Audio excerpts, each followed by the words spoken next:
بسم اللہ الرحمن الرحیم۔ حدیث نبوی صلی اللہ علیہ وآلہ وسلم۔ حضرت ابو ہریرہ رضی اللہ تعالیٰ عنہ بیان کرتے ہیں، رسول اللہ صلی اللہ علیہ وآلہ وسلم نے فرمایا، 2 مرتبہ سور پھونکے جانے کا درمیانی وقفہ 40 ہوگا۔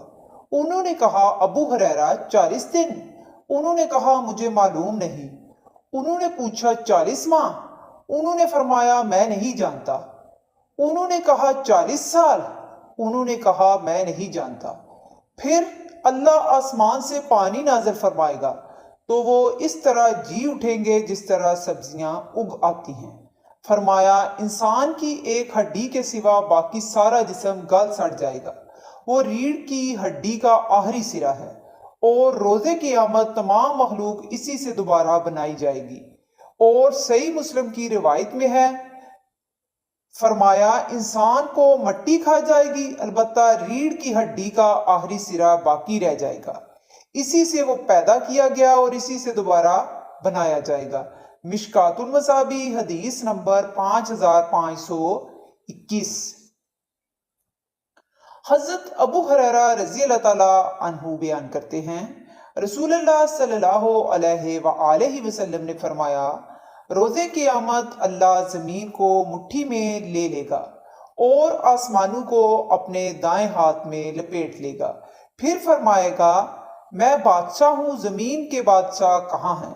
مشکات المصابیح حدیث نمبر 5522۔ حضرت عبداللہ بن عمر بیان کرتے ہیں، رسول اللہ صلی اللہ علیہ وآلہ وسلم نے فرمایا، روز قیامت اللہ آسمانوں کو لپیٹ لے گا، پھر انہیں اپنے دائیں ہاتھ میں پکڑ لے گا۔ پھر فرمائے گا، میں بادشاہ ہوں، جابر و متکبر کہاں ہیں؟ پھر وہ زمینوں کو اپنے بائیں ہاتھ میں لپیٹ لے گا۔ ایک دوسری روایت میں ہے، ان کو اپنے دوسرے ہاتھ میں لے لے گا۔ پھر فرمائے گا، میں بادشاہ ہوں، جابر و متکبر کہاں ہیں؟ مشکات المصابیح حدیث نمبر 5523۔ حضرت عبداللہ بن مسعود رضی اللہ تعالیٰ عنہ بیان کرتے ہیں، ایک یہودی عالم نبی صلی اللہ علیہ وآلہ وسلم کے پاس آیا تو اس نے کہا، محمد، روز قیامت اللہ آسمانوں کو 1 انگلی پر روک لے گا، زمینوں کو 1 انگلی پر، پہاڑوں اور درختوں کو 1 انگلی پر، پانی و مٹی کو 1 انگلی پر، اور باقی ساری مخلوق کو 1 انگلی پر روک لے گا۔ پھر انہیں بلائے گا اور فرمائے گا، میں بادشاہ ہوں، میں اللہ ہوں۔ رسول اللہ صلی اللہ علیہ وآلہ وسلم اس بات پر تعجب کرتے ہوئے اور اس کی تصدیق کرتے ہوئے ہنس دیے۔ پھر آپ صلی اللہ علیہ وآلہ وسلم نے یہ آیت تلاوت فرمائی، انہوں نے اللہ کی قدر نہ کی جس طرح اس کی قدر کرنے کا حق تھا، اور روز قیامت تمام زمین اس کی مٹھی میں ہوگی اور آسمان اس کے دائیں ہاتھ میں لپٹے ہوئے ہوں گے۔